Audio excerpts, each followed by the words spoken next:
All right. Happy Monday, everybody. I'm Joe McKiddish. Today is day 6 of paying my bills with dividends. So I'm going to get into some investing. I'm going to go over the strategy. I've added a couple things in this week. So I've changed out the sheet of the investments so that the monthlies that I'm researching are on there. So you can take a look at those. If you have some monthly ones that I might be interested in that are ETFs, I'm not opposed to single stocks or business development companies or REITs or whatever. So if you've got some other ideas on stuff I might add on there, let me know. Feel free to put that in the comment. I am keeping up on those comments. Today is a cold and windy day, even though it's sunny. You can see the sun hitting me, but it's a cold and windy day here in Idaho. So I got the fire going, smoking a cigar, having a grand old time. I made it back from Salt Lake, and yeah, it's been a great weekend. It was like 80 degrees and perfect every day this weekend, and now not so 80s and perfect, but still outside. I don't like working in the house if I can help it. So too many years working at cubicle farms. I got to enjoy the outdoors. So all right, with that, let's get into it. I'll go ahead and share my screen, and we'll get started. All right, let's get rocking. So a couple people told me that me saying over and over, I'm not a financial advisor is annoying, and I agree. So I created a graphic. So it's not financial advice, not a financial advisor. I am only sharing how I invest my own money. Invest your own money however you want. So if there's somebody you trust to manage your money, have them manage it. If you trust somebody to give you financial advice, go take advice from them. So that's about it. That's what I got on that. So I'm going to just get into how I'm investing my money and what my journey is here. Again, this paying my bills with dividends. I've been on this journey before. I did it in about 3 years last time with similar size investments, and I'm trying to speed up that process with a different strategy. So that's kind of where I'm at here. So let's get into it.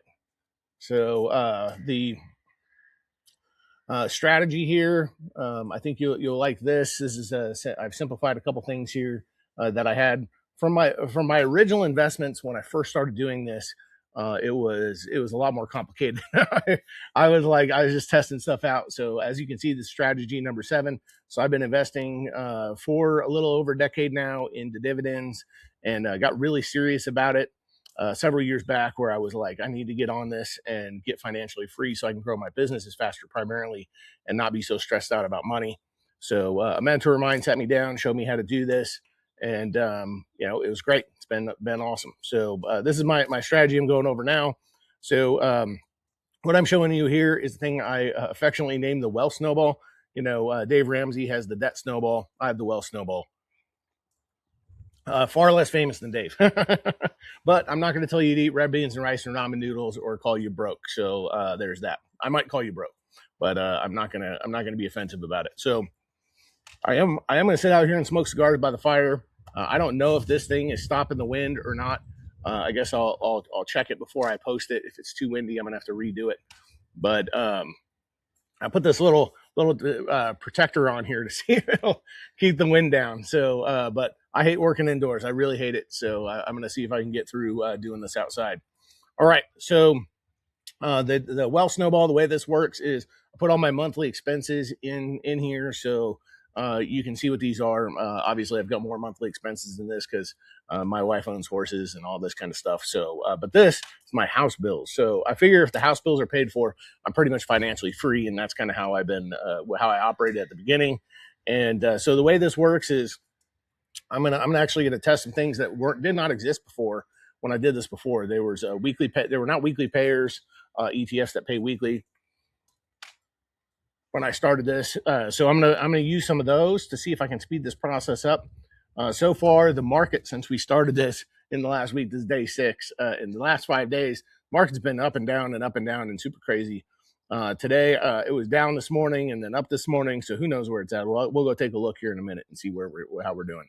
But so far, the accounts overall been down. But with the weekly pairs, my goal is an average of 35% total return, and that'll play itself out in the coming months.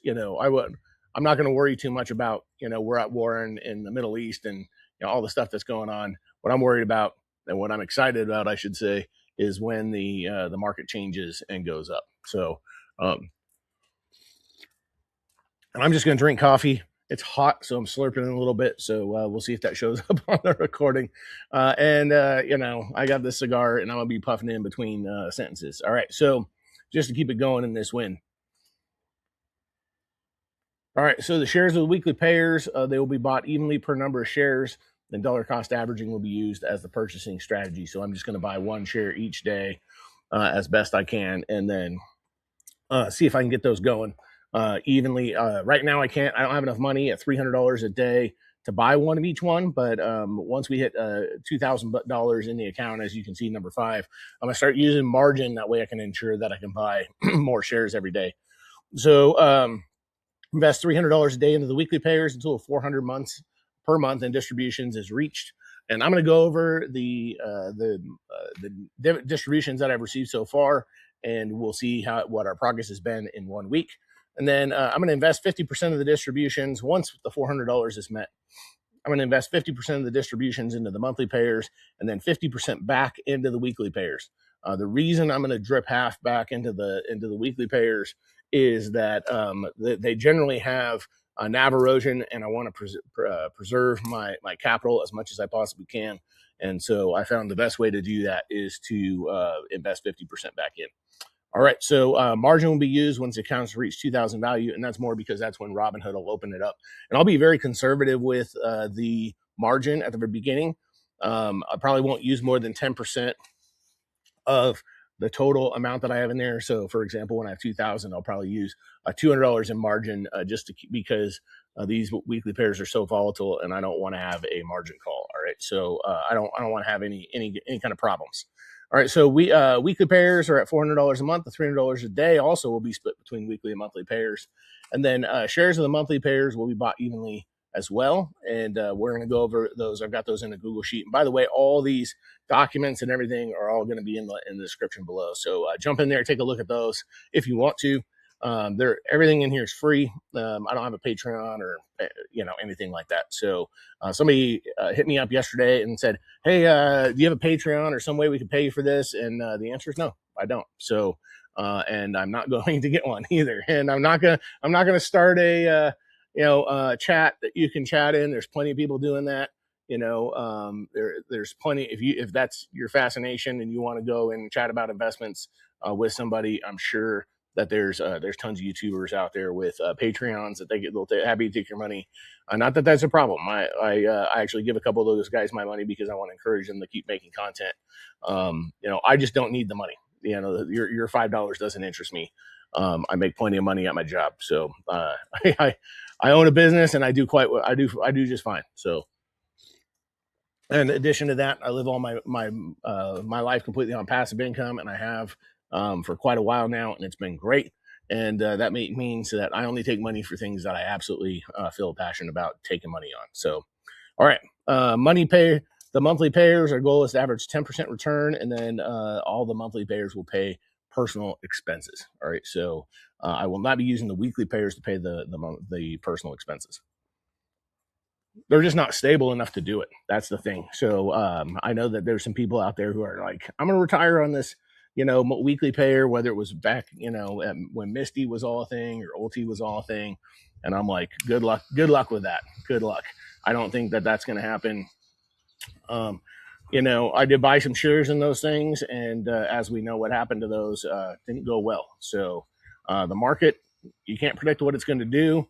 So be careful trying to predict your life. And, that's my only advice that I do have. When you are doing this, kind of expect that you're going to lose some money, at the beginning, or at least your share price is going to go down and you see some of your capital erode if you're not careful. So don't get too crazy with some of these crazy ones and go, oh my God, 100% return. Yeah. That's not likely to stick around. All right. All right, I had to pause it for a second. Dog was barking, and he knows not to do that, especially when I'm recording. I'm like, "What are you doing, dude?" All right, so all right, days it took to pay my bills with passive income with the dividends. I'm gonna mark these down as I reach them. Obviously, I haven't hit any of them yet. It's only been 1 week, and I'm only in the monthly payers right now. So, but this will kind of determine where I'm at. It took me 3 years to do this before, and I'm hoping to speed up the process significantly with the weekly payers and with margin. Whether or not that happens, I don't know. I guess we're going to find out. All right, so stick with me, and we'll find out together. It's going to be an exciting ride. That's all I can say. All right, so financial freedom strategy. Let's move this out of the way here. All right. So what I have here is the weekly payers, and you can kind of see I kind of rounded these out because they're all over the place. And I took the dollar amount out of there because I guess, to be honest, I just got sick and tired of keeping it updated. So the estimated dividend yield, this is based on what's in Snowball Analytics. And this will fluctuate week to week, and whether I update it all the time, I'm not sure. I'm going to do that. But this is a good guideline for where the dividend estimates are, payouts on these. All right. And then, so I've got one from Nicholas, which is blocks. I've tried their other funds like GIAX and don't like those and some of the other ones, but this one seems pretty good. Although today it's kind of doing something weird. Like Bitcoin is up and blocks is down. So it seems opposite of what it should be. So blocks should be up when crypto is up. All right. So, but Round Hill, which is Magnificent 7. I've got a couple of Magnificent 7 related things in here, as far as I've got some heavy tech in here. So Palantir, and which is Round Hill's PLTR. These write cover calls and do different strategies, do swaps and that kind of thing on these investments. And I did put a link in here. So you can click on these and you can go read how they do their strategy and see if it's something that you like. I just put it in there so you can do your own research, make it easier on you. And then that way you don't have to go search all over Google and go to a scam website, which some of these investments kind of interesting. You go out there and you look for them, and there's a website that looks like Round Hill, for example, and it's not. So I just put the direct links to those websites in here. So I do have a few Round Hill funds in here, mostly because I needed stuff that would pay on Tuesday and on Thursday, and I needed to balance those out. All right, so the next one is their Top W, which is their new strategy here. Actually, I'll go back to Hood. The reason this is in here is HOW is built on top of Robinhood, which is HOD, and I'm using Robinhood for the investments on this particular strategy that I'm using. I've been using Schwab and for years, right? And so Schwab's doing great, but their rates on margin make it so expensive. It just really doesn't make any sense to do it with this strategy over there, where Robinhood with their gold account is 5%, and I'll take 5% over almost 11%, is what it is today at Schwab. And 11% makes it margin unaffordable, where the 5% makes it a doable strategy. So all right. So I've got Top W, which is Round Hill's top weekly pay universe, and that they've changed the strategy on that. We'll see if it works. And then I liked it before, but then it went way down and kind of sucked until then they changed their strategy and changed the name from WPay to Top W. And so we'll see if that keeps it going. And then Rec Shares, I have their Tesla covered call and growth strategy fund, and then their NVIDIA. And I like both of those companies. I like Tesla. I think long term Tesla's got some good things going on. And NVIDIA, I came from tech. I used to work in tech, and what they're building with data centers and all the semiconductor stuff that they're doing to facilitate AI, I can really see NVIDIA just crushing it for years. So that's why I put that in there. All right, now I've got the broad market stuff, which is Tap Alpha's T-SPY, and then Tap Alpha's TDAC, which is built on, of course, the SPY, and then TDAC is the NASDAQ 100. And then we've got the semiconductors, YieldMax. So this is the only YieldMax fund I have in here. It's the only one that fits this strategy, in my opinion. I'm sure there's other ones that people might suggest, but this is the only one I feel comfortable with from YieldMax. I'm like a lot of investors who got burned by YieldMax in the past, so little shaky with using them. All right, so I've got a couple cryptocurrency ones, which is YETH, and then YBDC, which are Round Hill's funds on top of Ethereum and Bitcoin. So that's where we're at on the weeklies. All right, so here's the monthlies. This is kind of exciting. I didn't get to put all these in here before the video today. I did these over the weekend, just kind of cranked them out off the top of my head. on ones I might be interested in. Now, this doesn't mean that this is the list I'm going with. These are just the ones that I'm currently researching. So that's why I put monthly contenders on here. I should make that bigger just so you know. Monthly contenders. So if you have suggestions on some other monthly ones, again, back to my strategy, I'm going for an average of 10% total return on these. That means that their yield needs to be high enough, and their growth of the underlying needs to be, or their growth needs to be big enough that on average I'm about 10%. And I've looked at, and I'm not opposed to some direct BDCs or REITs or anything. So if there's some that you think might be good, then I might be interested in putting them in here. So I did add a couple of Rex funds, and then Nicholas's the OMA account. So one in here. I haven't put the links in here, but I will. And then as you can see, I've got a bunch of NEOS stuff in here. I think most of us can agree that NEOS has been doing pretty well, but that doesn't mean they're always going to do well. But they're doing well right now. So we'll see how it goes. Man, this wind just keeps blowing my cigar right out. All right, so let me get my lighter out, and I'm going to light that up while we go through some stuff here. So again, I'm going to kind of read through these real quick. NEOS, I got a lot of broad market stuff in here, so the Qs and SPY and that kind of thing, but also added in Russell 2000, of course. But I added a couple of things in here based on some comments some people made about like MPLI and that kind of thing. And the NEOS is, I think it's MLPI, isn't it? I don't know. Did I type that wrong? I think I did. Let's go look. Let's look. MLPI. Yeah, I did type that wrong. All right. I thought I cut and paste these, but maybe not. All right. So so that's their energy infrastructure and master limited partnership one.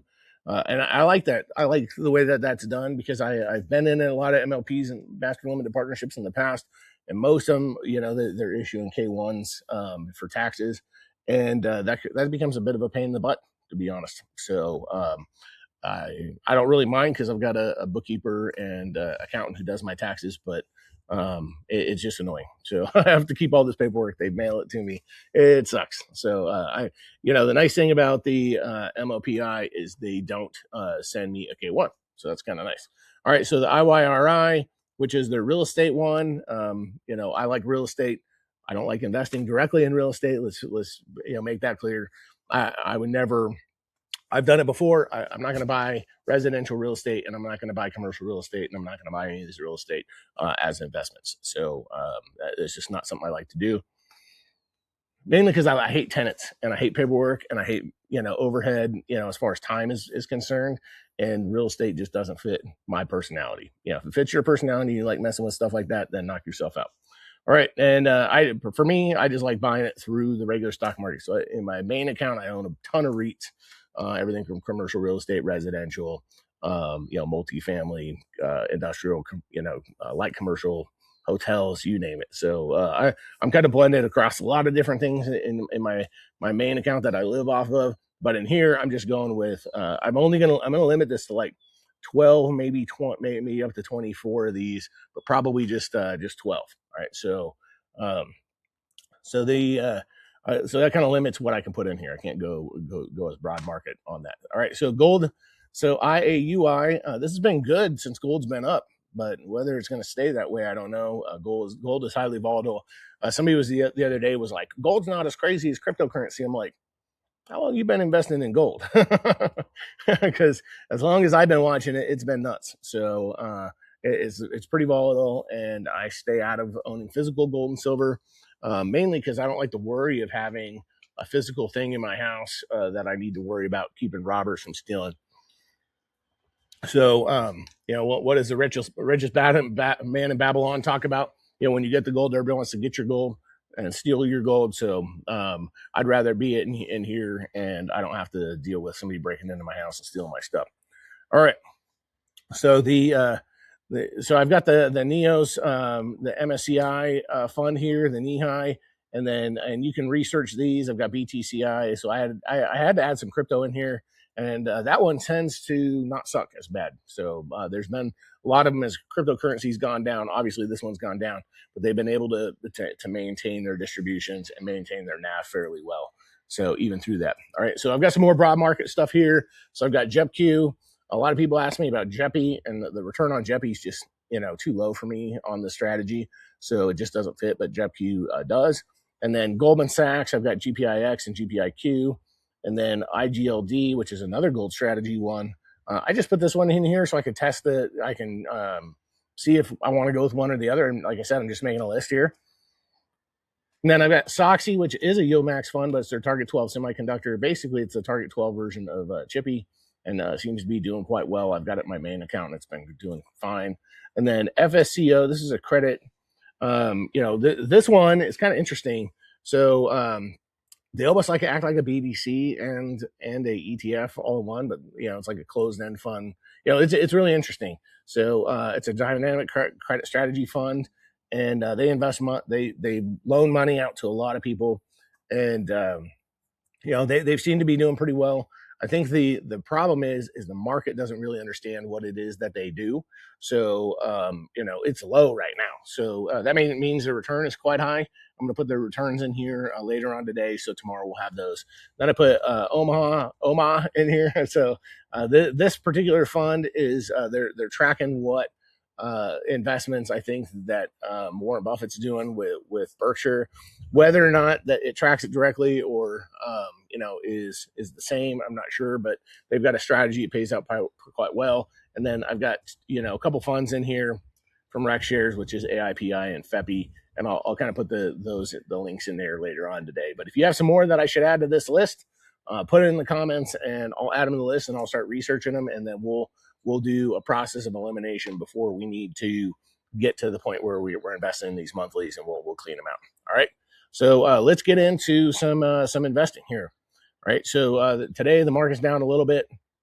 I've lost. It went up, like I said, this morning. I was like, yay, it's up, and then So it's been kind of going down since, and that kind of gives me an idea. Let's go look at where Bitcoin is. And I woke up this morning, Bitcoin was up quite a bit, and it's going up. And it's kind of interesting because Blocks is down, but YBTC and YETH are both up. So crypto's going up, but Blocks is going down. Interesting. So last time crypto went up, Blocks went up, with it. And so I've been investing in Blocks pretty heavily in my other account because it's been, I want to take advantage of crypto when it goes on a tear again. And so that's kind of where we're at with that. So as you can see, Maggie's up, Magnificent Seven's up, but everything else is down other than the two crypto ones. And then Blocks is way down. Chippy is way down. So we're going to be able to dollar cost average down into these quite a bit today. So that's what we're going to do. So we're just going to start where we left off, which was, and of course I still have my one share of Berkshire or 0.01% of Berkshire that Robinhood gifted me. And I still haven't figured out how to sell that thing. I got to put a ticket in with these guys and see if I'm allowed to. All right, so we're just going to start here with Chippy, and then we'll go back down to YBTC and YETH because I only have 4 shares of those, and we're going to even those out. All right, so everything else is at 5. All right, so let's increase our position on Chippy. And I'm going to change it to a limit buy. And as you can see here, the bid price is and the ask price. So since we started investing last week, the bid price and ask price have been wildly different on Chippy. And today it's only 6 cents different. So who knows why that is? But we're just going to go ahead and put that order in and see if we can get that as cheap as we possibly can.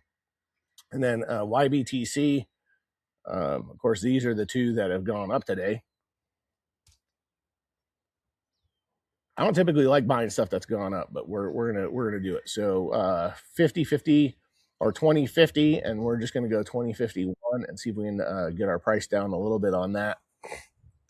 And then YETH, we're gonna come in here and I'm gonna do the limit buy on that one and put us at 10.96.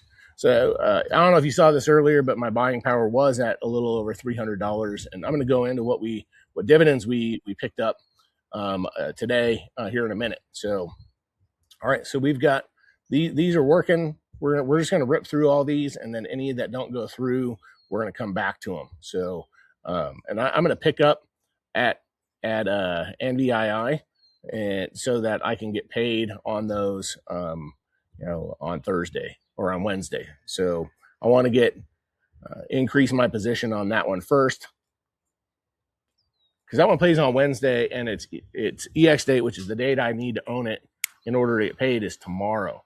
So I'm going to go a little out of order just so that I can get an extra dividend payment on these this week.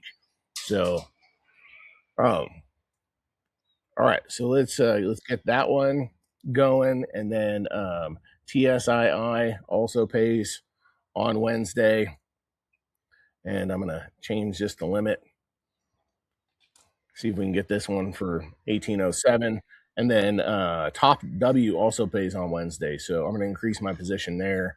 And we're going to go with limit. I'll see if I can get this one cracking down a little bit cheaper. This one is about 10 cents difference per share on the bid price versus the ask price. So let's get some of these a little bit cheaper. All right. So I got to turn my audio on, Drill, so I can hear the dings when the buys go through. So let's change Chippy out. We're going to go ahead and replace this and bump this up by a couple cents. Went up to 52.46. So let's go ahead and see if we can get it a little bit. That one went through it. And then YBTC, we'll replace that one. We'll add a couple pennies to that. And yes, we'll add a couple pennies to that. So you can see the ask price, bid price is 1096, ask price is 1106. So we don't want to go all the way up to 1106. And where it ended off on Friday was 1107. So we definitely don't want to go there. So we're gonna go up to 1190, see if we can get that order to go through, which it did. Or it didn't, I guess. So NDII, we're going to replace that one. Again, bid price is 22.57, and the ask price is 22.61, and it last was at 22.61 on Friday. So we're just gonna replace these out with a couple pennies up. See if we can dollar cost average down on a down day, even more than what it is. So it'll help us in the long run get our per share down even better. And that's what we're trying to do here, is on down days especially, this is important. I want to get as close to the bottom as I can possibly get it, so that I can dollar cost average down on down days as much as humanly possible.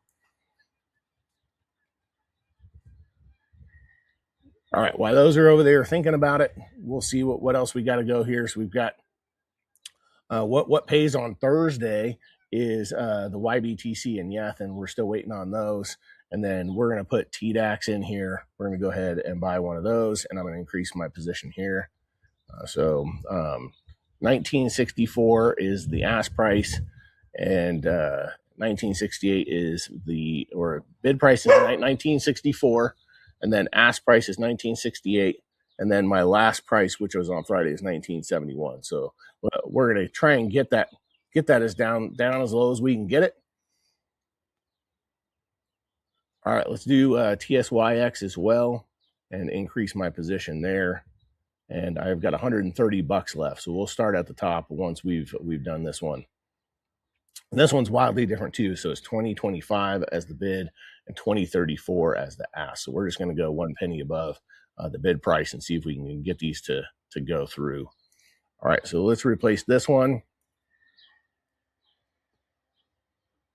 Add a couple pennies to that.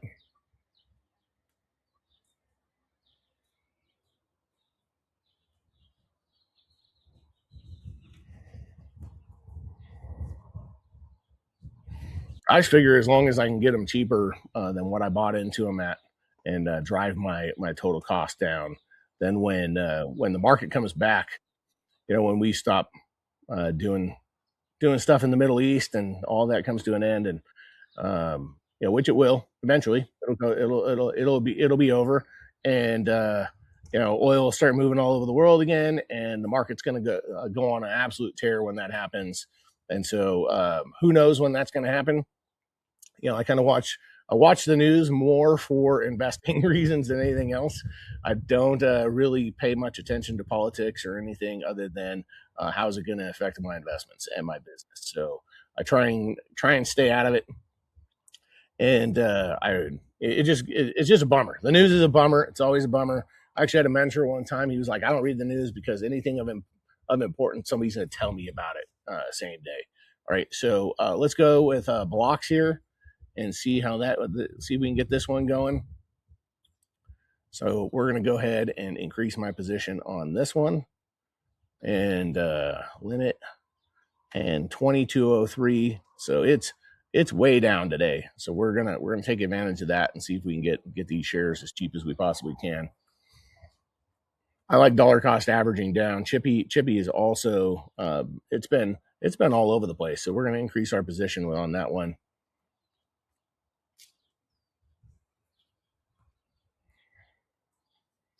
I think we're at 5 shares of that still. So let's do 52.39. Bid price is 52.38. So let's see if we can get that one to go through. It went right through. So let's go ahead and do blocks. See if we can get that one to go through as close to the bottom as we can. See where people are willing to sell it to me at. All right. So now we just have HOW and Maggie.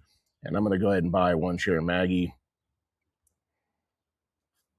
if I can. Yeah, so I've got $45.39, and we're right in there with this. So we're going to be pretty dang close, guys, on where we're at. And the bid price and ask price are like within pennies on this one. So hopefully we can get it for a penny cheaper. And if not, that's all right.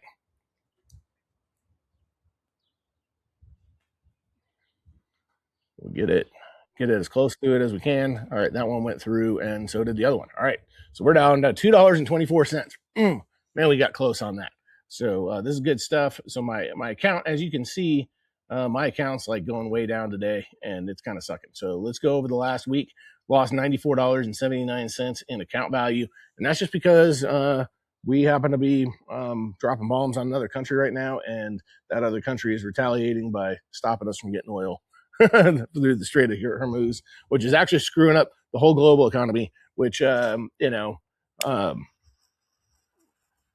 really have an opinion on it. I'm not a huge fan of regimes holding people, like keeping people from being free. And so whether or not it's our role to be the world's police, I guess it has to fall to somebody since nobody else will do it. I don't like it because it screws up my investments, but I am going to like it on the other side of it when it's done, and I've been able to dollar cost averaging everything down. And then especially in my main account, I'm reinvesting a lot of dividends right now, buying my cost basis down as low as I possibly can, because when the market changes and it goes up, I'm going to be pretty excited about those dividend payouts. So all right, so let's go to Snowball Analytics and do a refresh on this. Then we can see where we're actually at here. So we're just going to go ahead and update this. And I love Snowball Analytics, by the way. Like being able to see my investments in a pane of glass that looks super good. And there's a link down in the link below to get a discount on Snowball, so you can kind of take a look at that. All right, so where are we at here? So my total profit, let's go ahead and refresh this. I'm down $94.05. Not good, not good. If I cared about share price, I would be freaking out right now, but I'm not. Because I'm taking this opportunity to dollar cost average down, and that's totally fine. I don't think they're going to stay down forever. I think it's going to come back up. All right, but my passive income is 45%, which means about $774.96 annually. So if you've been following along since the beginning, that's jumping up rapidly. I'm putting $300 a day in, and already I've created enough passive income to cover 2 days of investing at that level, a little over. So the dividends are going to start rolling, and it's going to be pretty exciting. So let's go to my dividend calendar here and take a look at that, see what we're going to get paid. So March is almost done. So we're going to go look at the end of March here and see what we're going to get paid tomorrow. So it doesn't have today's on here. I don't know why it doesn't have today's, but it should be. But we're going to get paid $2.81 tomorrow. And then, you can see next month we're already at $69 there, which is great. So let's go see how those are gonna pan out. So $4.29 this Wednesday, $5.59. I'm gonna of course get paid more on these because I'm gonna invest more into them. So these numbers are gonna increase. And then next week we've got Maggie on Monday, $1.64, and so on and so forth. And you can kind of see how these are estimated, by the way. These high volatility ETFs, they're all over the place. So whether or not we're going to get paid this exact amount or not, this is just kind of a round number. But pretty exciting that 1 week of investing, 1 week in 1 day, I'm almost at $70 a month in passive income coming out of this. So that means in a month I'm at right around $60 on average, and then $1.96 per day. So I'm almost at $2 a day, people. So doing pretty good. 42% yield. Pretty happy about that. So let's go look at a couple things here that are in here. So let's go look at the holdings. All right, so you got this ridiculous Berkshire Hathaway screwing up my metrics, but there's nothing I can do about that yet. But you can see YETH is how much dividends I've received is in here. So you can see Chippy's paid out, YBTC, and so on and so forth. I'm actually going to put all this into a Google sheet for us so we can follow along with what the dividends are. So let's go look at Robinhood and see over here. Let's go look at the history here and see which dividends or how the dividends have paid out. Should have done this at the beginning before I put all those buy orders in and cancellations and all kinds of stuff. So let's go back 11 minutes ago, 8 hours ago. All right, so we've got, this is where I put the $300 in. I don't see the dividends have hit from Blocks and Maggie yet today. They should be in there later on today. Sometimes they pay out around noon. So it's not, I guess 1 o'clock now, but I guess we'll see if they show up in here. They should. Oh, wait, here's the dividends. All right, so pending dividends, I got 82 cents from Maggie, and then 39 cents from Blocks. So they are going to show up, and as soon as they hit the account, and I'm so used to Schwab where they like load those in before they actually hit. So hopefully Roundhill gets that figured out where I get the dividends as soon as they pay out. They're not sitting in this pending state. I like them being in my account. that way I can run Snowball and do everything actively. But I am going to take all the dividend payouts. I'm going to put them all into a Google sheet, and we'll keep track together on what my total payouts have been. So we can kind of see what those are besides what Snowball is telling us. So as you can see, every one of these investments is down right now. Even let's go back to the number of shares here. So let's go to Berkshire. So even Berkshire is down. So everything's just kind of sucking wind right now. Some of these are big time down, 5%, 6%, 7%. But I think, again, as soon as the economy turns, these will turn with it. Don't quote me on that. Who knows what will happen? But I have faith in the strategy 6 days in that this is going to work out. All right, so Snowball, let's go back to my goal here. Again, my goal is to get to that point where I'm doing, let's go back over here, $8,580 a month, and that calculates out to $102,960 a year. And then it says at my current portfolio rate, it's still going to take me 3 years, so I'd be able to do it by 2029. I like you guys, but I'm going to try. I don't know if I want to hang out with you for 3 years. So, but maybe we will be hanging out 3 years from now on this channel and talking about investing. So, but right now, that's what it looks like it's going to play out to, is about 3 years. I'll be able to hit that level, which is still not bad. I mean, who else out there has a plan that'll get you financially free in 3 years? And if I do it in 3 years, it'll be the second time I've done it in 3 years. If I do it in a shorter amount of time, we know that this new strategy is better than my old one. So, and I have hope that this strategy is better. All right, that's what I got for you today. A little bit longer video because we went over the monthly stuff. And as we go through those together, we'll get into some details on each one of those so that you know why I'm investing in them. All right, so that's it. Have a great Monday. See y'all tomorrow.